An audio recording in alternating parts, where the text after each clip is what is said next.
Hello everyone. हम लोगों ने कल देखा था फंक्शंस का इंट्रोडक्शन देखा था कि फंक्शंस किस तरीके से काम करते हैं। ठीक है, फंक्शंस हम लोग क्यों डेवलप करते हैं सी प्रोग्रामिंग में, कैसे डेवलप करते हैं, ठीक है, और फंक्शंस के यूज़ क्या क्या है, बेनिफिट्स क्या क्या है फंक्शंस के, ये हमने कल देखा था। आज एक उसको क्विकली रिवाइज कर लेंगे और फिर हम लोग आगे बढ़ेंगे।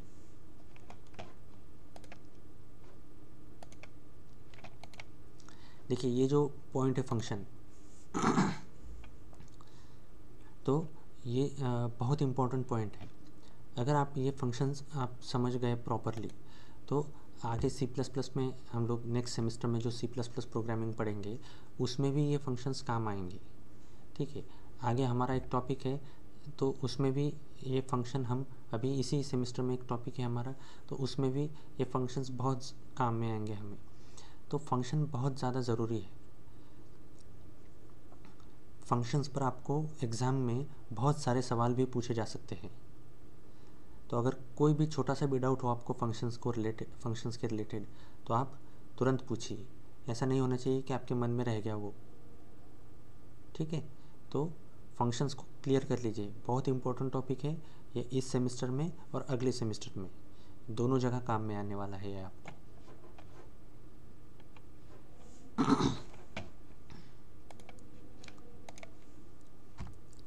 ठीक है, तो हम लोग देखते रहे थे कि फंक्शंस क्या होता है। तो जब भी हम कोई प्रोग्राम बनाते हैं तो उस प्रोग्राम को हम अगर छोटे छोटे ब्लॉक्स में डिवाइड करते हैं तो उन छोटे छोटे ब्लॉक्स को, जो डिवाइड किए हुए छोटे ब्लॉक्स हैं, अगर उनको हम पर्टिकुलर किसी ब्लॉक को हम कोई नाम दें तो वो नाम के साथ वो जो ब्लॉक होता है उनको हम कहते हैं फंक्शंस। ठीक है, तो फंक्शंस जो होते हैं वो एक स्पेसिफिक टास्क परफॉर्म करने के लिए क्रिएट किए जाते हैं।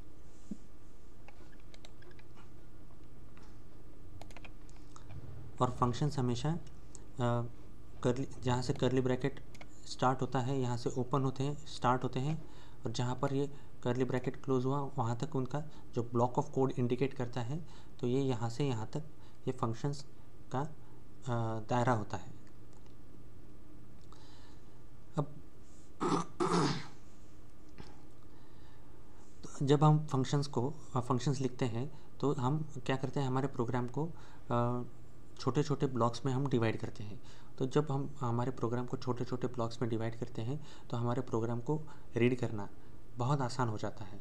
और अगर हमें इस प्रोग्राम को मॉडिफाइड करना है तो हम उसको मॉडिफाइड भी कर सकते हैं बहुत आसानी से।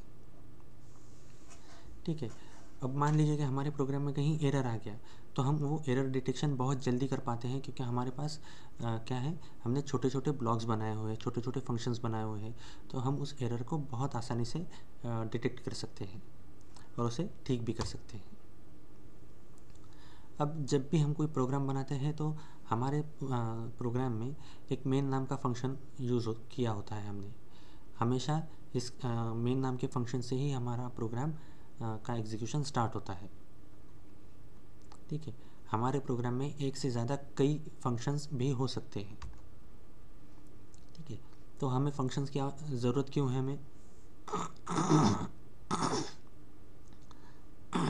सॉरी हमें फंक्शंस की ज़रूरत क्यों है कि अगर हमारे पास एक बहुत बड़ा कोड है तो उस कोड को हम छोटे छोटे ब्लॉक्स में डिवाइड करते हैं और छोटे छोटे फंक्शंस में डिवाइड करते हैं तो हमारा कोड ज़्यादा रीडेबल फॉर्मेट में आ जाता है। सेकंड चीज़ क्या है कि अगर हमें एक ही कोड को रिपीटेडली यूज़ करना है तो उस कोड को बार बार ना दोहराते हुए हम लोग क्या करते हैं, उस कोड का एक पर्टिकुलर फंक्शन बना लेते हैं और उस फंक्शन को हम कॉल करते रहते हैं। अब जब हम कोड को रिपीट नहीं कर रहे हैं तो ऐसे में क्या होगा कि हमारे कोड की जो लेंथ है वो कम हो जाएगी और हमारे एरर की जो पॉसिबिलिटीज़ है वो भी कम हो जाएंगी।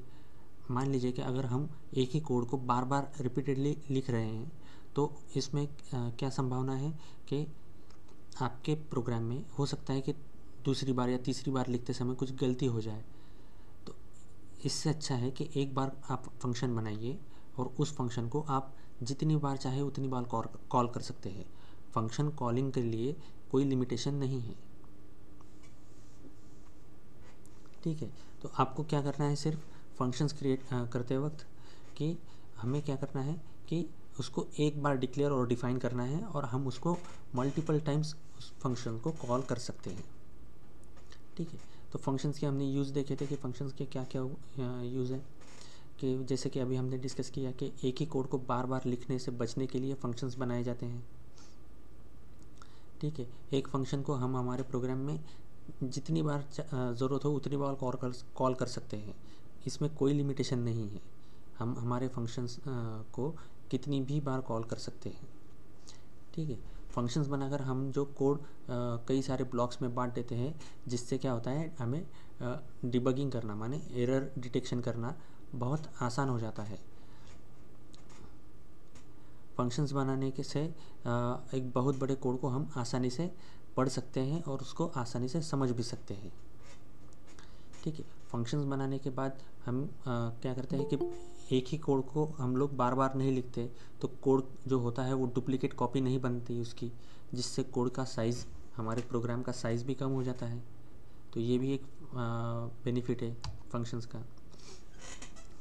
उसके बाद हमने देखे थे कि फंक्शंस के कितने टाइप हैं। ठीक, तो फंक्शंस के दो टाइप हैं। ठीक, एक pre defined standard library functions होता है और एक यूज़र डिफाइंड फंक्शन होता है। तो pre defined standard library functions को हम प्री डिफाइंड फंक्शंस भी कहते हैं, और दूसरा होता है user defined functions. User defined functions माने जो यूज़र खुद डिफाइन करे, और pre defined standard library functions जो पहले से अवेलेबल हो। ठीक है, pre defined standard library functions में, प्री डिफाइंड फंक्शंस में हमने कौन से फंक्शंस देखे थे, जैसे प्रिंटफ हुआ, स्कैनफ हुआ। अभी हमने जब स्ट्रिंग इंट्रोडक्शन देखा था स्ट्रिंग का, फिर स्ट्रिंग के हमने प्रोग्राम्स देखे थे, तो हमने देखा था कि strcat भी एक प्री डिफाइंड फंक्शन है। अब ये सारे प्री डिफाइंड फंक्शन, ये सारे क्या हैं, ये लाइब्रेरीज फंक्शन है, pre defined standard libraries function है। तो जब भी हम इनको यूज़ करना चाहते हैं तो हमें क्या करना होता है, कुछ फाइल्स हमें इंक्लूड करनी होती है, हेडर फाइल्स। ठीक है, तो जैसे प्रिंटफ, स्कैनफ ये फंक्शंस हुए प्री डिफाइंड फंक्शंस, तो ये प्रिंटफ, स्कैनफ फंक्शन हमें stdio.h इस हेडर फाइल में हमें डिफ़ाइन किए हैं इनको। तो जब भी हमें अगर प्रिंटफ, स्कैनफ फंक्शन का यूज़ करना है तो हमें पहले क्या करना होगा, stdio.h ये फाइल को इंक्लूड करना होगा हमारे प्रोग्राम में। CLR SCR के लिए हमने देखा था, getch के लिए हमने देखा था कि conio.h ये हेडर फाइल हमें इंक्लूड करनी होती है। conio.h का मीनिंग क्या होता है, कंसोल इनपुट आउटपुट। देखिए ये जो है स्टैंडर्ड std, तो इसका मीनिंग क्या हुआ, स्टैंडर्ड इनपुट और output, standard input output .h। दूसरी फाइल है हमारी क्या है, conio.h, तो ये क्या हुआ, कंसोल पर इनपुट और आउटपुट। कंसोल के लिए इनपुट और आउटपुट जहाँ पे हम फंक्शंस यूज़ करते हैं, तो ये भी वहीं पे आ जाएगा। तो console input output dot header. फिर नेक्स्ट है हमारी जैसे कि strcat के लिए, तो string.h फाइल में होता है ये। तो ऐसी फाइल्स हमें इंक्लूड करनी पड़ती है। और जब भी हम कोई फाइल इंक्लूड करते हैं तो ये हम फाइल हमारे प्रोग्राम के शुरू में डिक्लेयर करते हैं सबसे पहले। फिर आते हैं user defined functions. User defined functions में क्या होता है कि ऐसे फंक्शंस होते हैं ये कि जो प्रोग्रामर खुद के द्वारा डिफ़ाइन किए करते हैं। ठीक है, तो इन ये जो फंक्शंस होते हैं इनका एक स्पेसिफिक सिंटैक्स होता है कि इनको इस सिंटैक्स के थ्रू ही हम लिख सकते हैं। तो इनका स्पेसिफिक सिंटैक्स क्या है, सबसे पहले तो यहाँ हमें लिखना पड़ता है रिटर्न टाइप। रिटर्न टाइप का मीनिंग क्या होता है कि ये फंक्शन किस डेटा टाइप की वैल्यू रिटर्न करेगा। ठीक, फिर आता है फंक्शन नेम, इस फंक्शन का नाम क्या रहेगा। फिर राउंड पैरेंथेसिस में आते हैं आर्गुमेंट लिस्ट, ये फंक्शन कितनी प्रकार के आर्गुमेंट कितनी प्रकार के वेरिएबल एज आर्गुमेंट ये एक्सेप्ट करेगा फंक्शन। और फिर यहाँ पर होती है फंक्शन की बॉडी, यहाँ से स्टार्ट होता है और यहाँ पर एंड होता है। तो इनके बीच में जितनी हमें स्टेटमेंट्स लिखने हैं वो सारे स्टेटमेंट्स इन दो कर्ली ब्रैकेट्स के बीच में हम वो सारे स्टेटमेंट्स लिख सकते हैं, और वो सारा जो सारे स्टेटमेंट्स कहलाएंगे it's a part of this function. ठीक है, क्लियर है नहीं? ये हमने कल देखा था सब, ये हम लोग क्विक रिवाइज कर रहे हैं ताकि हम आगे का जान सके। क्या यहाँ तक किसी को कोई प्रॉब्लम है?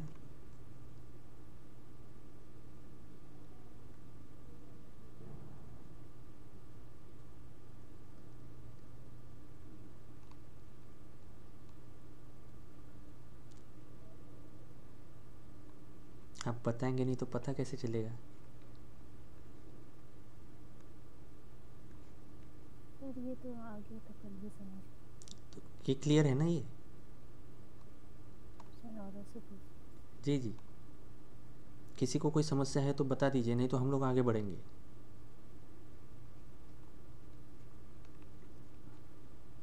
ठीक है,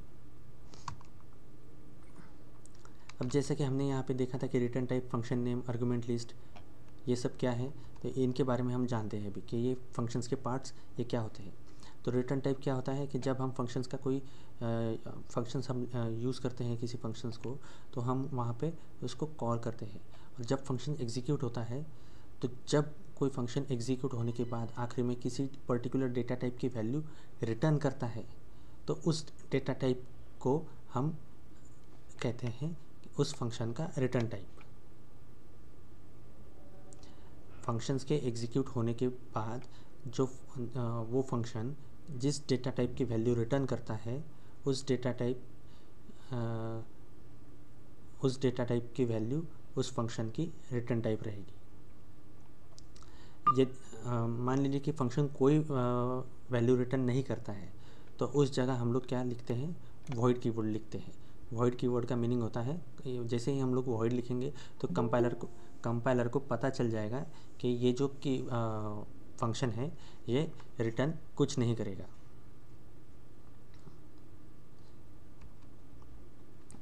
फिर हमने एग्जांपल देखा था कि जैसे कि ये वॉइड हेलो नाम का एक फंक्शन था, तो यही कंपाइलर को पता चल गया कि ये क्या है, एक हेलो नाम का फंक्शन है कि जो रिटर्न क्या करेगा, कुछ नहीं, और क्या करेगा, प्रिंट हेलो सी।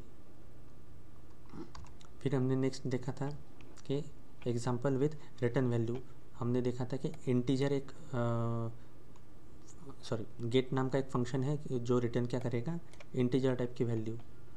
तो यहाँ पर हमने देखा कि यहाँ पे रिटर्न क्या करना पड़ेगा, रिटर्न एक इंटीजर वैल्यू, ये फंक्शन, और रिटर्न स्टेटमेंट हमेशा फंक्शन के आखिरी में रहेगा।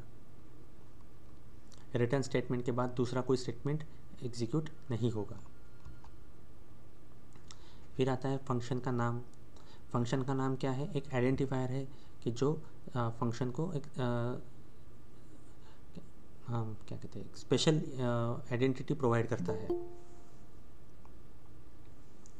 ठीक है, इस वजह से हम क्या करते हैं कि फंक्शन का नाम जो होता है वो मीनिंगफुल देते हैं, ताकि जब भी हम उस फंक्शन को एग्जीक्यूट करना चाहें तो हमें उस फंक्शन का प्रॉपरली पर्पस पता हो जाए। फिर हमने देखा था कि आर्गुमेंट्स क्या होते हैं, फंक्शंस के आर्गुमेंट्स, जो पैरेंथेसिस के बीच में हम यहाँ पर जो देते हैं उनको आर्गुमेंट्स कहा जाता है। अब ये आर्गुमेंट्स अलग अलग डेटा टाइप के हो सकते हैं या एक ही डेटा टाइप के हो सकते हैं, एक ही हो सकता है या कुछ भी नहीं हो सकता है। ठीक है, तो जितने उसके आर्गुमेंट्स रहेंगे फंक्शन के, उतने ही उतने हम उसमें वेरिएबल कलेक्ट कर सकते हैं उस data type, particular data type के साथ।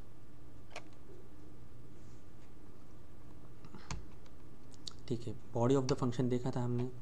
बॉडी ऑफ द फंक्शन क्या है कि इन कर्ली ब्रैकेट्स के बीच में, फंक्शन के कर्ली ब्रैकेट्स के बीच में जो भी सारे स्टेटमेंट्स हैं वो सारे स्टेटमेंट्स क्या है, बॉडी ऑफ द फंक्शन। फिर हमने एक प्रोग्राम देखा था एडिशन का, 2 नंबर हमने कलेक्ट किए इसके कीबोर्ड के थ्रू, और उन 2 नंबर को फंक्शंस को पास कर दिया, एडिशन नाम के फंक्शन को। तो एडिशन नाम के फंक्शन को जैसे ही कॉल हुआ तो फंक्शन कहाँ गया, यहाँ। और फिर ये जो var1 में जो हमने वैल्यू कलेक्ट की थी वो num1 में कलेक्ट हुई, var2 में जो वैल्यू आई थी वो num2 में कलेक्ट हुई, और एक यहाँ पर फंक्शन की बॉडी एग्जीक्यूशन स्टार्ट हो गया। तो हमने यहाँ पे लिखा इंटीजर सम, तो sum is equal to num1 plus num2, और इसकी जो वैल्यू जो एडिशन रहेगी वो कलेक्ट हुई सम के अंदर। अब ये क्या करेगा, रिटर्न करेगा एक इंटीजर टाइप की वैल्यू ये फंक्शन, इसलिए हमने कहा रिटर्न सम। तो सम कहाँ गया, सम यहाँ से रिटर्न गया var3 में। तो जो सम की वैल्यू है वही var3 की वैल्यू है। तो जब हम प्रिंट करेंगे var3 को तो हमें प्रॉपरली आउटपुट मिल जाएगा। ठीक है, तो यहाँ तक हम लोगों ने कल देखा था। ठीक है, यहाँ तक अभी तक किसी को कोई प्रॉब्लम है?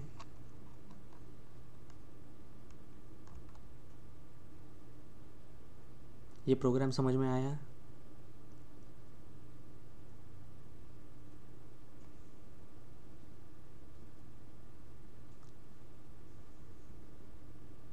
गाइस बताइए प्लीज़, कोई समस्या है तो वो भी बताइए, नहीं है तो वो भी बता दीजिए। नो सर, कोई समस्या नहीं है अभी। ठीक है, चलिए आगे बढ़ते हैं। Thank you for the input. ठीक है, तो अगला है हमारा कि फंक्शंस के एस्पेक्ट क्या क्या है। ठीक है, तो फंक्शन में 3 पहलू होते हैं जो प्रोग्रामर को जानना ज़रूरी होता है। पहला होता है कि फंक्शन डिक्लेरेशन क्या है, दूसरा होता है फंक्शन कॉल क्या है, और तीसरा होता है फंक्शन डेफिनेशन। एक फंक्शन के 3 एस्पेक्ट होते हैं। पहला होता है फंक्शन डिक्लेरेशन, फंक्शन कॉल और फंक्शन डेफिनेशन। ठीक है, तो फंक्शन डिक्लेरेशन क्या है? तो जब भी हम किसी फंक्शंस को उपयोग करते हैं अपने प्रोग्राम में, तो फंक्शन डिक्लेरेशन के द्वारा हम पहले ही कंपाइलर को बता देते हैं कि इस नाम का और इस डेटा टाइप का एक फंक्शन हम हमारे प्रोग्राम में उपयोग करने वाले हैं। तो ये पहले ही हम कंपाइलर को बता देते हैं। अगर हम लोग हमारे फंक्शन मतलब हम लोग फंक्शन डिक्लेरेशन के बिना ही हम हमारे प्रोग्राम में उसको इम्प्लीमेंट करेंगे हमारे फंक्शन को, तो कंपाइलर को पता ही नहीं रहेगा कि ये फंक्शन है कि नहीं है। कंपाइलर कंफ्यूज रहेगा और इस वजह से क्या करेगा, वो हमें कंपाइल टाइम एरर देगा। कंपाइलर को ये पहले से पता होना चाहिए कि अगर हम हमारे प्रोग्राम में कोई फंक्शन यूज़ कर रहे हैं तो। ठीक है, तो जब भी हम हमारे प्रोग्राम में फंक्शन का उपयोग करेंगे तो सबसे पहले हमें उसको डिक्लेरेशन देना ज़रूरी है। ठीक है, हमारे ये देखिए, ये जो प्रोग्राम है ये यहाँ पर हमने पहले ही कंपाइलर को बता दिया कि देखो भैया क्या है, एडिशन नाम का एक फंक्शन है, ये 2 आर्गुमेंट लेगा जिनका डेटा टाइप क्या रहेगा, एक पहले आर्गुमेंट का डेटा टाइप इंटीजर रहेगा और दूसरे आर्गुमेंट का टाइप भी इंटीजर रहेगा। तो ये 2 आर्गुमेंट लेगा जिसका दोनों का डेटा टाइप इंटीजर रहेगा। 2 इंटीजर टाइप के वेरिएबल्स ये एज आर्गुमेंट लेगा और इसका रिटर्न टाइप भी इंटीजर रहेगा। इस तरीके से हमने पहले ही कंपाइलर को यहाँ पर बता दिया। तो ये क्या हुआ, फंक्शन डिक्लेरेशन हुआ। ठीक है, तो इस फंक्शन डिक्लेरेशन का सिंटैक्स कैसे है, तो सबसे पहले हमें बताना पड़ता है कि ये फंक्शन किस डेटा टाइप की वैल्यू को रिटर्न करेगा। तो पहले रिटर्न टाइप बताना पड़ेगा, फिर उस फंक्शन का नाम और वहाँ पे ये फंक्शन कितनी आर्गुमेंट लिस्ट लेगा ये भी बताना पड़ेगा। सिर्फ इतना लिखना है हमें, रिटर्न टाइप, फंक्शन नेम और आर्गुमेंट लिस्ट। ठीक है, हम इसको एग्जाम्पल के थ्रू देखते हैं कि मान लीजिए हमारे पास एक मल्टीप्लाई नाम का एक फंक्शन है। तो हम लोगों ने यही कंपाइलर को पहले बता दिया कि एक मल्टीप्लाई नाम का एक फंक्शन है हमारे पास कि जो 2 आर्गुमेंट लेगा पहला आर्गुमेंट इंटीजर टाइप का रहेगा और दूसरा आर्गुमेंट भी इंटीजर टाइप का रहेगा। और ये जो मल्टीप्लाई नाम का फंक्शन है ये रिटर्न क्या करेगा, तो एक इंटीजर टाइप की वैल्यू रिटर्न करेगा। ठीक है ये।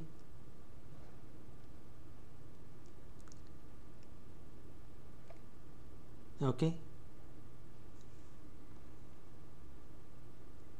अब अगर हम लोग यहाँ पर वेरिएबल का नाम नहीं देना चाहते तो ये भी पॉसिबल है कि हम यहाँ पर सिर्फ वेरिएबल का नाम न देते हुए सिर्फ डेटा टाइप ही दे सकते हैं।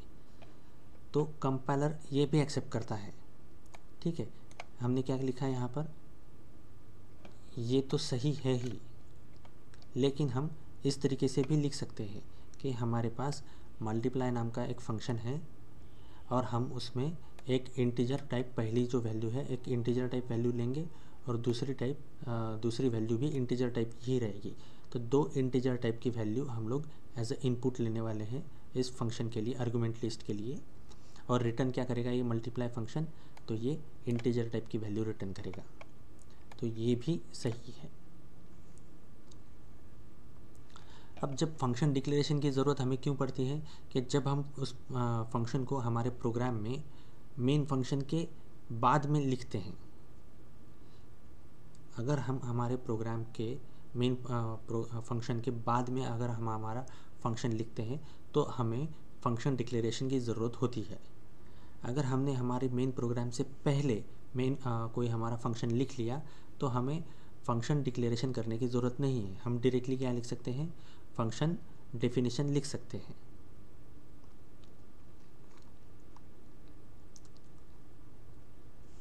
ऐसा क्यों है, क्योंकि क्या होता है, देखिए हमने क्या लिखा है यहाँ पर, मेन फंक्शन के बाद ये फंक्शन लिखा है एडिशन फंक्शन। इस वजह से हमें ये यहाँ पर फंक्शन डिक्लेरेशन कर लिखना ज़रूरी है। अगर हमने ये मेन इंटीजर एडिशन फंक्शन ये फंक्शन हमने ये मेन प्रोग्राम से पहले लिखा होता तो हमें ये स्टेटमेंट लिखने की ज़रूरत नहीं थी। ऐसा क्यों है, क्योंकि सी प्रोग्रामिंग में जो एग्जीक्यूशन होता है, देखिए ये बहुत इम्पोर्टेंट टॉपिक है, स्टेटमेंट बताने जा रहा हूँ मैं। सी प्रोग्रामिंग में जो एग्जीक्यूशन होता है वो एग्जीक्यूशन किस तरीके से होता है, टॉप टू बॉटम इस तरीके से होता है। ऊपर से नीचे एग्जीक्यूशन, कंपाइलर जो है ऊपर से नीचे एग्जीक्यूशन करते हुए आता है, सिंगल सिंगल लाइन एग्जीक्यूट करते हैं। ठीक है, तो अगर हमने ये इंटीजर टाइप का फंक्शन हमने ऊपर लिख दिया है यहाँ पर, तो कंपाइलर पहले इस फंक्शन को पढ़ लेगा, रीड कर लेगा, तो उसे पहले ही पता होगा कि ये एक इंटीजर टाइप का एक फंक्शन है, रिटर्न टाइप इंटीजर करेगा और एडिशन नाम का, और इसके आर्गुमेंट्स क्या है, दो इंटीजर आर्गुमेंट्स है इसके। तो ये कंपाइलर को मेन प्रोग्राम हमारा मेन फंक्शन एग्जीक्यूट होने से पहले ही कंपाइलर को ये पता होगा। तो उस वजह से यहाँ हमें फंक्शन डिक्लेरेशन करने की ज़रूरत नहीं है। लेकिन अगर हम इस फंक्शन को मेन फंक्शन के बाद लिख रहे हैं तो कंपाइलर को ये पहले पता होना चाहिए कि ये एक इंटीजर एडिशन नाम का एक फंक्शन है जो हम हमारे प्रोग्राम में बाद में यूज़ करने वाले हैं, लिखने वाले हैं। तो हमने उसका रिटर्न टाइप दे दिया, उसका नाम दे दिया और उसकी आर्गुमेंट लिस्ट ये दे दी। ठीक है, क्लियर है ये?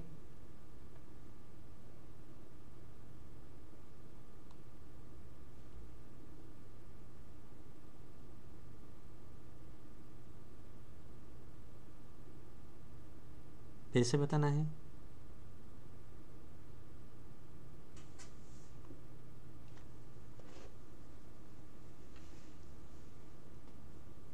देखो गाइस, ऐसे नहीं चलेगा ना। मैं बार बार पूछ रहा हूँ आपसे कि अगर कोई डाउट है आपको तो बता दीजिए, क्लियर है तो वो भी तो बता दीजिए। नहीं सर, कोई डाउट नहीं सर, क्लियर है सर। क्लियर है सर। तो प्लीज़ बात कीजिए ना मुझसे, मुझे पता कैसे चलेगा। हम लोग एक तो वर्चुअली मीट कर रहे हैं, फेस टू फेस नहीं है हम लोग। तो मुझे क्लियर नहीं हो रहा है ना कि आपको क्लियर हो रहा है कि नहीं हो रहा है। अगर छोटा सा भी कोई डाउट है तो हम लोग फिर से उसको डिस्कस करेंगे। तो प्लीज़ आप आपके इनपुट दिया कीजिए मुझे। ठीक है, तो हम लोगों ने देखा अभी फंक्शंस डिक्लेरेशन क्यों ज़रूरी है। फिर आते हैं फंक्शन कॉल की तरफ। तो सी लैंग्वेज में जब भी हम किसी फंक्शन को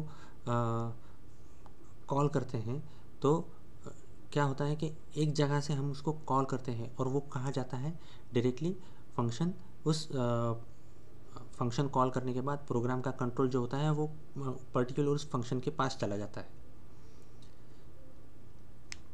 ठीक है, जैसे कि हम लोगों ने प्रिंटफ फंक्शन को यूज़ किया था। ठीक, हेलो वर्ल्ड का प्रोग्राम सभी को याद है। तो उस फंक्शन में हमने क्या किया था, प्रिंटफ फंक्शन को हमने लिखा और उसमें हमने हेलो वर्ल्ड का लिखकर एग्जीक्यूट किया था हमारे प्रोग्राम को। तो प्रिंटफ क्या है, प्री डिफाइन फंक्शन है। तो प्री डिफाइन फंक्शन है तो ये प्रिंटफ फंक्शन कहाँ मेंशन है, ये stdio.h फाइल के अंदर। तो जब भी प्रिंटफ फंक्शन एग्जीक्यूट होता है तो क्या होता है कि प्रोग्राम का कंट्रोल जो है वो प्रिंटफ फंक्शन में, माने stdio.h फाइल के अंदर जो प्रिंटफ फंक्शन है वहाँ पर जाता है।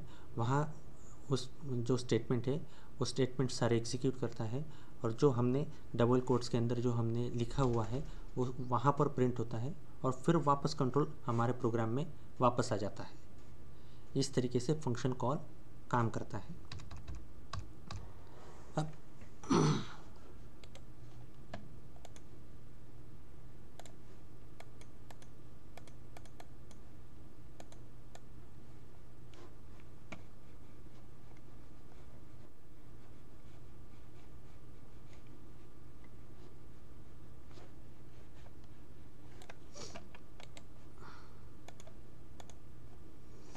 अब देखिए यहाँ पर क्या है, एडिशन, ये हमने एक फंक्शन को कॉल किया है।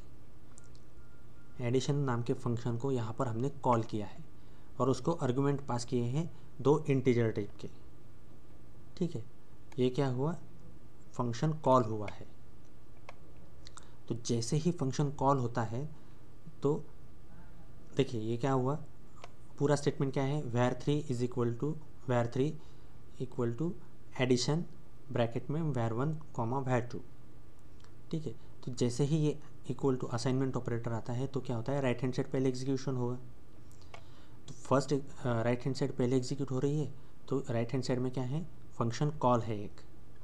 तो अब क्या हुआ, ये फंक्शन कॉल हुआ तो फंक्शन का कंट्रोल कहाँ गया, हमारे प्रोग्राम का कंट्रोल कहाँ गया, पर्टिकुलर फंक्शन के बॉडी पे चला गया, ये यहाँ पर आ गया function.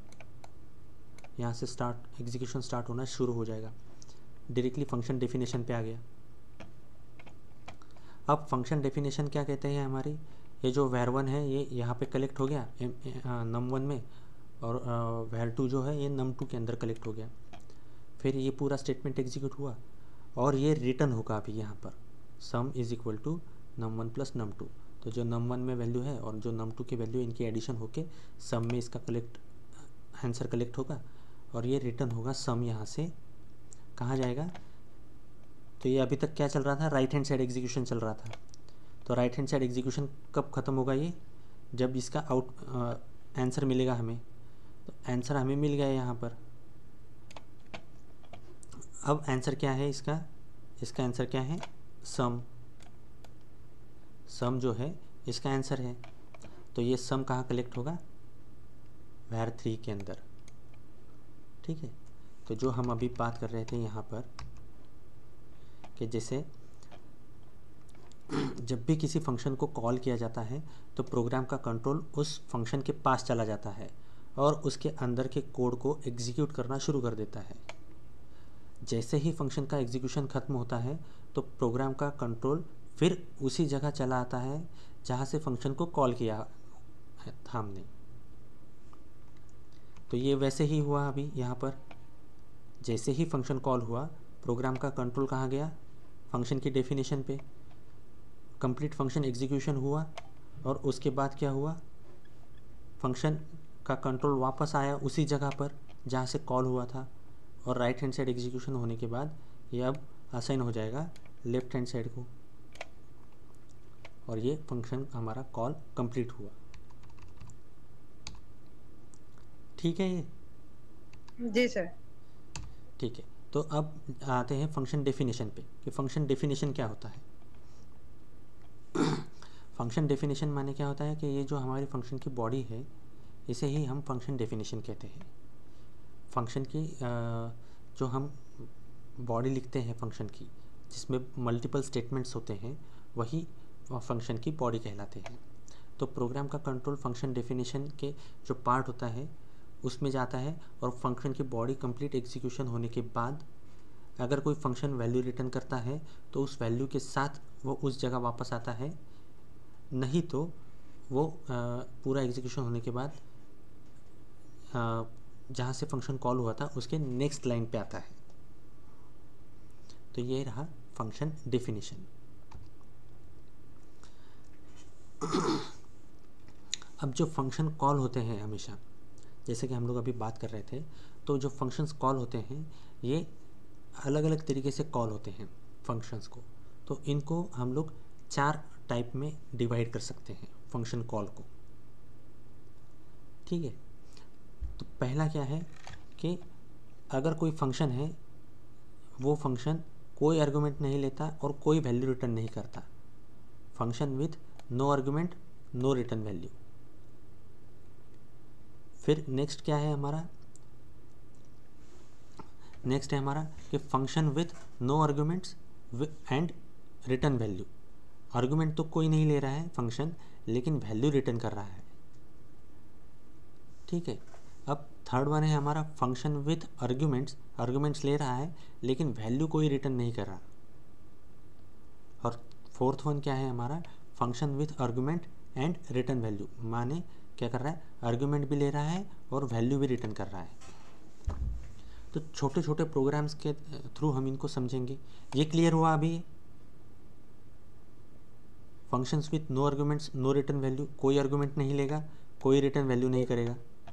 Function with no argument and return value, arguments तो कोई नहीं लेगा लेकिन एक वैल्यू रिटर्न करेगा। Functions with argument and no return value, arguments तो लेगा लेकिन रिटर्न वैल्यू कुछ नहीं करेगा। और फोर्थ वन क्या है, आर्गुमेंट भी लेगा और वैल्यू भी रिटर्न करेगा। ठीक है, तो पहला देखते हैं functions with no arguments and no return value.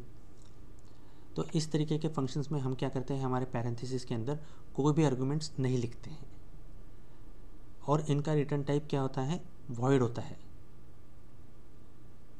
मतलब हम अगर कोई डेटा टाइप हम लोग नहीं लिख रहे हैं, कोई फंक्शन अगर कोई वैल्यू रिटर्न नहीं कर रहा है, तो हम कौन सा कीवर्ड लिखते हैं, वॉइड कीवर्ड के साथ हम लोग कंपाइलर को ये बताते हैं कि ये जो फंक्शन है ये कोई भी वैल्यू रिटर्न नहीं कर रहा है। इसका सिंटैक्स क्या है, मान लीजिए कि ये फंक्शन नाम से एक हमने फंक्शन बनाया है, तो हमने कंपाइलर को ये बताया कि ये क्या रिटर्न करेगा, वॉइड, रिटर्न कुछ नहीं करेगा। और ये क्या, इसके अंदर आर्गुमेंट्स क्या हैं, तो आर्गुमेंट्स भी कुछ नहीं है। ये हम लोग यहाँ पर वॉइड भी लिख सकते हैं या हम लोग सिंपली ऐसा भी लिख सकते हैं, वॉइड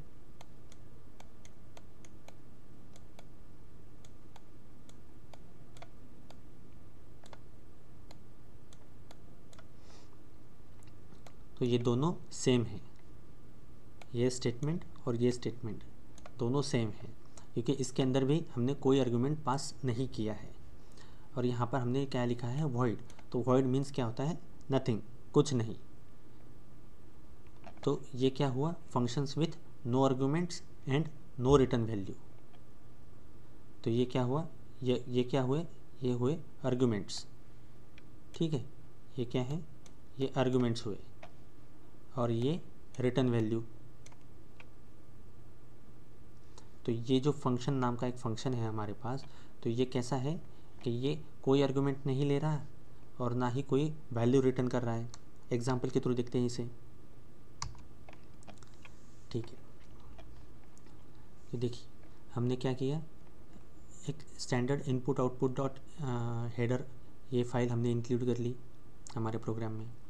फिर हमने क्या किया, एक फंक्शन का डिक्लेरेशन लिख दिया यहाँ पर। ठीक है। अब ये फंक्शन क्या है, वॉइड एडिशन नाम का एक फंक्शन है जो आर्गुमेंट क्या ले रहा है, कुछ नहीं, कोई आर्गुमेंट नहीं ले रहा, वॉइड। ठीक है, हमने कंपाइलर को ये बता दिया। फिर हमारा मेन फंक्शन स्टार्ट हुआ। मेन फंक्शंस में हमने क्या किया, एक प्रिंटफ स्टेटमेंट्स के थ्रू हमने लिख दिया going to calculate the addition of 2 numbers. और फिर हमने यहाँ से क्या किया, एडिशन नाम के फंक्शन को कॉल किया। तो जैसे ही ये फंक्शन कॉल होता है तो फंक्शन का हमारे प्रोग्राम का कंट्रोल कहाँ जाएगा, इस स्टेटमेंट के थ्रू यहाँ पर फंक्शन डेफिनेशन पे। तो फंक्शन डेफिनेशन पे जैसे ही आते हैं तो फंक्शन के जो स्टेटमेंट्स हैं, फंक्शन की बॉडी जो ये है सारे हैं, तो ये एग्जीक्यूशन करना स्टार्ट कर देंगे। तो अब इसमें क्या है, ये integer a, b, 2 integer variables declare किए गए और उनको हमने कहा कि एंटर 2 नंबर्स। फिर हमने कंसोल पे एक मैसेज लिखा एंटर द 2 नंबर्स, और कीबोर्ड के थ्रू हमने 2 नंबर्स का इनपुट लिया, %d और $a, $b। तो कीबोर्ड के थ्रू हमने 2 नंबर्स इनपुट लिए और हमने इस प्रिंटफ स्टेटमेंट्स के थ्रू एडिशन करके यहाँ पे प्रिंट कर दिया a + b। तो मान लीजिए कि हमने अब जैसे ही ये स्टेटमेंट एग्जीक्यूट हो रहा है, एंटर 2 नंबर्स, सबसे पहले मेन फंक्शन एग्जीक्यूट होगा हमारा। ठीक है, तो ये स्टेटमेंट एग्जीक्यूट हुआ, ये देखिए ये स्टेटमेंट एग्जीक्यूट हुआ हमारा आउटपुट विंडो पर। उसके बाद क्या हुआ, एडिशन फंक्शन कॉल हुआ। एडिशन फंक्शन में क्या हुआ, ये 2 वेरिएबल डिक्लेयर हुए और फिर ये प्रिंटफ स्टेटमेंट एग्जीक्यूट हुआ। तो ये रहा printf statement execution, enter 2 numbers. ठीक है, फिर क्या हुआ, हमने क्या किया, %d मतलब स्कैनफ के थ्रू हमने 2 वेरिएबल्स का इनपुट लिया। तो हमने 2 इंटीजर टाइप की वैल्यू 10 और 20 दोनों इनपुट लिए कीबोर्ड के थ्रू, और इनकी एडिशन को हमने प्रिंट किया, सम इज़ 30। अब ये कौन सा फंक्शन था, function with no arguments and no return value. ठीक है, अब इस फंक्शन में हमने कोई आर्गुमेंट पास नहीं किया था और ना ही इस फंक्शन ने कोई वैल्यू रिटर्न की है। तो ये क्या कहलाएगा, function with no arguments and no return value. जी सर। अब नेक्स्ट वन है हमारा function with no arguments and return value. तो इस फंक्शन के में हम क्या करते हैं कि जो पैरेंथेसिस होते हैं आर्गुमेंट लिस्ट, इसमें हम लोग कोई वैल्यू नहीं देते हैं। ठीक है, लेकिन जो रिटर्न टाइप होता है वो रिटर्न टाइप हमारा इस फंक्शन का रिटर्न टाइप होता है कि जो उस फंक्शन में वैल्यू रिटर्न करेगा, जिस डेटा टाइप की वैल्यू रिटर्न करेगा उस टाइप का डेटा टाइप का फंक्शन का रिटर्न टाइप वैल्यू रहेगा। ठीक है, मान लीजिए फंक्शन अगर इंटीजर टाइप के वैल्यू रिटर्न करता है तो फंक्शन का रिटर्न टाइप क्या रहेगा, इंटीजर। इस तरीके से एग्जाम्पल के थ्रू देखते हैं इसे। सेम एग्जाम्पल है, एडिशन का ही एग्जाम्पल है हमारा। ठीक है, हम लोग कौन सा देख रहे हैं, function with no arguments and return value. Function कोई आर्गुमेंट नहीं ले रहा है लेकिन एक वैल्यू रिटर्न कर रहा है। ठीक है, तो सेम हमने इंक्लूड किया stdio.h को। फिर हमने कंपाइलर को यहाँ पे क्या किया, फंक्शन डिक्लेयर करके बता दिया, फंक्शन डिक्लेरेशन के थ्रू हमने बता दिया कि एडिशन नाम का एक फंक्शन है जो आर्गुमेंट कुछ नहीं लेगा लेकिन एक इंटीजर टाइप की वैल्यू रिटर्न करेगा। रिपीट करता हूँ, हमने कंपाइलर को ये बताया कि एडिशन नाम का एक फंक्शन है जो आर्गुमेंट्स कुछ नहीं लेगा लेकिन रिटर्न क्या करेगा, एक इंटीजर टाइप की वैल्यू। ये क्या हुआ, फंक्शन डिक्लेरेशन। तो यहाँ पर कंपाइलर को पहले से ही पता है कि इस एडिशन नाम का एक फंक्शन है और उसकी ये सारी प्रोसेस है। मेन फंक्शन हमने स्टार्ट किया है यहाँ से, एक इंटीजर टाइप का एक हमने वेरिएबल डिक्लेयर कर लिया, ठीक है, रिजल्ट नाम का एक वेरिएबल हमने डिक्लेयर कर लिया। अब क्या किया हमने कि printf going to calculate the sum of two numbers, ये हमने प्रिंट कर लिया। फिर हमने क्या किया, ये जो इंटीजर वेरिएबल हमने डिक्लेयर किया था तो result is equal to addition, ये क्या हुआ, फंक्शन कॉल हुआ। देखिए ये क्या हुआ, फंक्शन कॉल हुआ। तो जैसा कि हमने अभी देखा था कि जैसे ही फंक्शन कॉल होता है तो फंक्शन कॉल होते ही प्रोग्राम का कंट्रोल पर्टिकुलर उस फंक्शन पे चला जाता है, ठीक है। तो एडिशन का कंट्रोल अभी यहाँ से कहाँ गया, right hand side execution, addition के फंक्शन पे आए हम लोग, एडिशन एग्जीक्यूशन होगा, ये जो फंक्शन है ये फंक्शन की बॉडी एग्जीक्यूट होगी ये पूरी। तो अब इस बॉडी में क्या क्या है, फंक्शन के दो वेरिएबल डिक्लेयर किए हैं और इन दो वेरिएबल्स को हमने कीबोर्ड के थ्रू इनपुट वैल्यूज़ ली है और फिर हमने क्या किया, रिटर्न a प्लस बी। तो जो भी वैल्यू आएगी यहाँ पर a प्लस बी की, तो वह वैल्यू कहाँ जाएगी, यहाँ पर, और असाइन हो जाएगी रिजल्ट में, ठीक। और फिर हमने इस रिजल्ट को प्रिंट किया। आउटपुट देखते हैं इसका।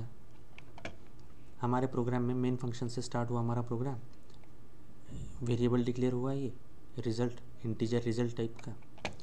फिर प्रिंटफ स्टेटमेंट एग्जीक्यूट हुआ, तो ये रहा हमारा प्रिंटफ स्टेटमेंट, ठीक। फिर क्या हुआ, result is equal to addition, function call. तो फंक्शन कॉल जैसे ही हुआ तो फंक्शन कॉल कहाँ गया, एडिशन फंक्शन पे।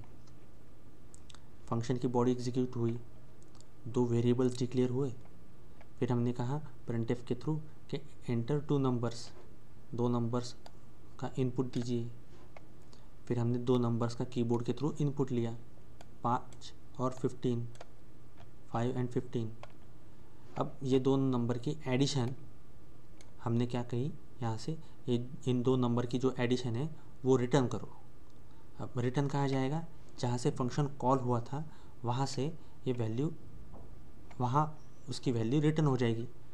तो right hand side function assignment operator के राइट हैंड साइड में इसकी वैल्यू रिटर्न हो गई। राइट हैंड साइड तो एग्जीक्यूशन कंप्लीट हो गया था, इसलिए जो भी वैल्यू रिटर्न हुई है वो क्या हुई, लेफ्ट हैंड साइड को असाइन हो गई, ठीक है। इस फंक्शन ने कोई आर्गुमेंट्स लिए थे क्या, नहीं लिए थे, नहीं। लेकिन इसने एक इंटीजर टाइप की वैल्यू रिटर्न की है। तो ये फंक्शन क्या कहलाएगा, function with no argument but return a value, ठीक है। Function with no arguments and return a value, जो ऐसा फंक्शन जो कोई आर्गुमेंट नहीं लेता लेकिन एक वैल्यू रिटर्न करता है, ठीक है। तो नेक्स्ट है हमारा function with arguments and no return value. ऐसा फंक्शन जो अपने आर्गुमेंट तो लेता है लेकिन कोई वैल्यू रिटर्न नहीं करता, ठीक है। हमारा एडिशन का ही एग्जांपल देखते हैं हम, सिंपल एग्जांपल है एडिशन का, ठीक है। तो हम लोगों ने इंक्लूड किया stdio.h, ठीक। फिर हमने कंपाइलर को ये यहाँ इस स्टेटमेंट के थ्रू हमने बताया कि एडिशन नाम का एक फंक्शन है, ठीक है, जो कि दो इंटीजर टाइप के वैल्यूज एज अ आर्गुमेंट लेगा और रिटर्न क्या करेगा, नथिंग, वॉइड, रिटर्न क्या आएगा, नथिंग। तो ये क्या हुआ, फंक्शन डिक्लेरेशन, ये क्या है, फंक्शन डिक्लेरेशन। हमने कंपाइलर को ये पहले ही डिक्लेयर कर दिया कि इस एडिशन नाम का एक फंक्शन है जो आर्गुमेंट क्या लेगा, दो इंटीजर टाइप के वैल्यूज़ एज आर्गुमेंट लेगा और रिटर्न वॉइड करेगा, कुछ नहीं, ठीक है। फिर हमने क्या किया, मेन फंक्शन हमारा स्टार्ट हुआ, एग्जीक्यूशन स्टार्ट। अब हमने यहाँ पे 3 वेरिएबल डिक्लेयर कर लिए, मेन फंक्शंस में हमने 3 वेरिएबल डिक्लेयर कर लिए, ए, बी और रिजल्ट। फिर हमने लिखा printf going to calculate the sum of 2 numbers. ठीक है, तो ये स्टेटमेंट हमारा एग्जीक्यूट हो गया, ये रहा हमारा एग्जीक्यूट हो गया स्टेटमेंट। फिर हमने यहीं पे कहा printf एंटर 2 नंबर्स। हमने यहाँ पर मेन फंक्शन में हमने 2 नंबर्स का इनपुट ले लिया, ए और बी के लिए कीबोर्ड के थ्रू हमने इनपुट ले लिया।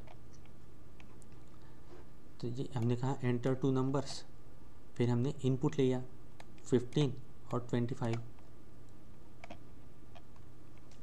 ठीक है, फिर हमने क्या किया, एडिशन फंक्शन को कॉल किया। ये जो एडिशन फंक्शन है, इस एडिशन फंक्शन को कॉल किया। अब कॉल करते वक्त हमने क्या किया, ये जो कलेक्टेड वैल्यू थी हमारी, जो 2 इंटीजर वैल्यूज़ थी, इन 2 वैल्यूज़ को हमने क्या किया, ए और बी को पास कर दिया, हाँ एडिशन को पास कर दिया, ए और बी। ठीक है, तो जैसे ही हमने ये फंक्शन को कॉल किया तो फ्लो कहाँ गया हमारे प्रोग्राम का, फंक्शन कॉल से फंक्शन डेफिनेशन पे। तो फंक्शन डेफिनेशन पे जैसे ही आया तो अब क्या हुआ, ए कहाँ कलेक्ट हुआ, तो ये फर्स्ट वैल्यू में यहाँ पे कलेक्ट हुआ, और बी कलेक्ट हुआ सेकंड वेरिएबल में। यहाँ पे हम लोगों ने कल देखा था कि ये जो वैल्यूज़ पास कर रहे हैं हम लोग यहाँ पे, यहाँ से, तो ये क्या कहलाते हैं, जो एक्चुअली पास हो रहे हैं वैल्यू, वो इसलिए ये कहलाएंगे एक्चुअल आर्गुमेंट्स। ठीक है, जहाँ से फंक्शन कॉल हो रहा है वो जो आर्गुमेंट पास कर रहे हैं हम, वो कहलाएंगे एक्चुअल आर्गुमेंट्स। ठीक है, और जहाँ पे हम लोग वो कलेक्शन कर रहे हैं आर्गुमेंट्स का, तो वो कहलाएंगे फॉर्मल आर्गुमेंट्स। ठीक है, तो हमने यहाँ पे इन वेरिएबल्स में उनको कलेक्ट किया। हमने क्या किए, 2 इंटीजर टाइप के वेरिएबल्स को हमने यहाँ पे पास कर दिया, और इस फंक्शन को कॉल किया, और ये फंक्शन अभी एग्जीक्यूट हो रहा है। ये जो 2 इंटीजर टाइप के वेरिएबल्स थे, ये यहाँ कलेक्ट हो गए ए और बी में, और ये हमारा एग्जीक्यूशन अभी स्टार्ट होगा। इस प्रोग्राम की डेफिनेशन, प्रोग्राम की जो बॉडी है, ये एग्जीक्यूशन स्टार्ट होना शुरू हो जाएगा।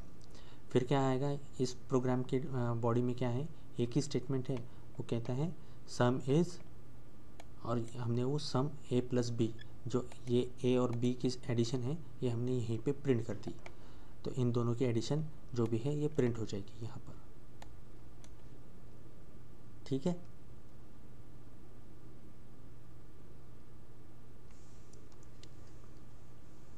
क्लियर हुआ ये? जी सर। Okay great. नेक्स्ट है हमारा function with arguments and return value. अब ऐसे फंक्शंस जो आर्गुमेंट भी लेते हैं और वैल्यू भी रिटर्न करते हैं।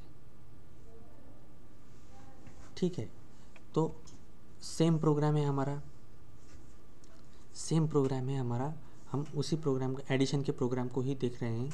अब यहाँ पर क्या है, हमने क्या किया है, यहाँ पर फंक्शन डेफिनेशन में डिक्लेयर कर दिया, ये कंपाइलर को ये पहले ही बता दिया कि एडिशन नाम का एक फंक्शन है जो 2 इंटीजर आर्गुमेंट्स लेगा और रिटर्न क्या करेगा, एक इंटीजर टाइप की वैल्यू। रिपीट, हमने कंपाइलर को ये बताया कि एक एडिशन नाम का एक फंक्शन है जो 2 इंटीजर टाइप के वैल्यू एज अ आर्गुमेंट लेगा और रिटर्न क्या करेगा, एक इंटीजर टाइप की वैल्यू। ठीक है, फिर हमारा मेन फंक्शन स्टार्ट होगा, एग्जीक्यूशन। हमने 3 वेरिएबल्स डिक्लेयर किए यहाँ पे, ए, बी और रिजल्ट। हमारा ये प्रिंटफ स्टेटमेंट एग्जीक्यूट हुआ। ठीक है, going to calculate the addition of 2 numbers. फिर प्रिंटफ स्टेटमेंट, एक नेक्स्ट हमारा प्रिंटफ स्टेटमेंट है एंटर 2 नंबर्स। ये रहा हमारा एंटर 2 नंबर्स। फिर हमने क्या किया, स्कैनएफ फंक्शन के थ्रू 2 वेरिएबल्स इनपुट लिए कीबोर्ड के थ्रू। अब और उनको कलेक्ट किया ए और बी में। फिर हमने लिखा result is equal to addition A comma B. जो हमने कीबोर्ड के थ्रू इनपुट लिए थे 2 इंटीजर टाइप की वैल्यूज़, हमने उनको एडिशन नाम के फंक्शन को पास कर दिया, ए कॉमा बी। ठीक है, तो जैसे ही ये क्या हुआ, ये फंक्शन कॉल हुआ। तो फंक्शन कॉल हुआ तो कहाँ आया, फंक्शन की डेफिनेशन पे। ठीक है, तो ये जो यहाँ से जो पास किए थे एक्चुअल वैल्यूज़, ये कलेक्ट हुए यहाँ पर फॉर्मल वैल्यूज़ में। ये एक्चुअल आर्ग्यूमेंट्स कलेक्ट हुए फॉर्मल आर्ग्यूमेंट्स में। और ये जो फॉर्मल आर्ग्यूमेंट्स हैं, अब इनके साथ हम लोग इस फंक्शन को एग्जीक्यूट करेंगे। तो इसके ये जो फंक्शन की स्टेटमेंट है इतने, तो ये इसमें एक ही स्टेटमेंट है और ये रिटर्न क्या करता है, रिटर्न स्टेटमेंट है। और ये रिटर्न क्या करता है, a प्लस बी। तो जो भी हम यहाँ पे नंबर्स देंगे कलेक्ट, तो उनकी एडिशन को ये रिटर्न करेगा, क्योंकि इसका रिटर्न टाइप क्या है, इंटीजर। तो रिटर्न स्टेटमेंट के बाद ये कहाँ जाएगा, ये वापस यहीं पे आया। जो भी इसकी वैल्यूज़ रहेंगी, तो हमने 25 और 35 ये 2 नंबर्स इनपुट दिए। तो 25 प्लस 35 कितना आया, 60। तो 60 कहाँ गया, यहाँ पर। ठीक है, तो 60 जैसे ही यहाँ पर आया तो ये क्या हुआ, रिजल्ट इज इक्वल टू, तो राइट हैंड साइड अब तक एग्जीक्यूशन हो रहा था, तो ये असाइन हो जाएगा रिजल्ट को। ठीक है, तो अब रिजल्ट के अंदर क्या वैल्यू है, तो 60। जब हम रिजल्ट को प्रिंट करेंगे तो क्या आएगा, सम इज 60। ठीक है, क्लियर है ये। Yes sir. ठीक है, तो अभी एक क्विक रिवाइज कर लेते हैं कि मोस्ट इम्पॉर्टेंट टॉपिक्स क्या क्या हैं। ठीक है, फंक्शंस की। तो मेन भी एक हमारा एक फंक्शन होता है जो हम लिखते हैं मेन प्रोग्राम, मेन फंक्शन, तो वो भी एक फंक्शन ही है। ठीक है, हमारे प्रोग्राम में एक से ज़्यादा मल्टीपल फंक्शंस हो सकते हैं। ठीक, यदि हमारे प्रोग्राम में फंक्शन एक ही फंक्शन है, तो वो मान लीजिए कि अगर हम लोग कहते हैं कि मेरे प्रोग्राम में एक ही फंक्शन है, तो वो सिर्फ मेन फंक्शन ही होगा। क्योंकि क्या है कि हमारा प्रोग्राम जो है सी लैंग्वेज का, वो मेन फंक्शन से ही स्टार्ट होता है। अगर हम लोग ये कह रहे हैं कि हमारे प्रोग्राम में एक ही फंक्शन है, तो वो सिर्फ मेन फंक्शन हो सकता है। फंक्शंस डिफाइन करने के बाद अपने प्रोग्राम में जितनी बार हमें ज़रूरत होगी उतनी बार हम उसको कॉल कर सकते हैं। फंक्शन कॉल करने के लिए कोई लिमिट नहीं है। ठीक है, कोई भी फंक्शन किसी भी हमारे प्रोग्राम के किसी भी फंक्शन को कॉल कर सकते हैं। एक फंक्शन दूसरे फंक्शन को भी कॉल कर सकता है। ठीक है, अब ऐसा भी होता है कि एक फंक्शन क्या होता है, खुद को ही कॉल करता है, तो उसे रिकर्शन कहते हैं। ऐसा फंक्शन जो फंक्शन खुद को ही कॉल करे, ऐसे फंक्शन को रिकर्शन कहा जाता है। ठीक है, हर फंक्शन का एक अपना अलग नाम होता है और उसका एक रिटर्न टाइप होता है। ठीक, अगर उसका कोई रिटर्न टाइप नहीं होता है, मतलब अगर कोई वो वैल्यू रिटर्न नहीं करेगा, तो क्या होता है कि उसका हम वहाँ पे लिखते हैं वॉइड। मीन्स ये एक्सप्लिसिटली होता है कि वो वहाँ पे ये बताते हैं हम कंपाइलर को कि ये जो है ये रिटर्न कुछ नहीं करेगा। किसी फंक्शन को प्रोग्राम में यूज़ करने से पहले उसको डिफ़ाइन और डिक्लेयर करना ज़रूरी होता है। ठीक है, अगर हम उसको डिक्लेयर नहीं करेंगे लेकिन उसको डिफ़ाइन करना तो ज़रूरी ही होता है। किसी फंक्शन को फंक्शन के अंदर किसी दूसरे फंक्शन को डेफिनेशन नहीं दे सकते हम। एक फंक्शन कंप्लीट होने के बाद ही दूसरा फंक्शन हम डेफिनेशन लिख सकते हैं।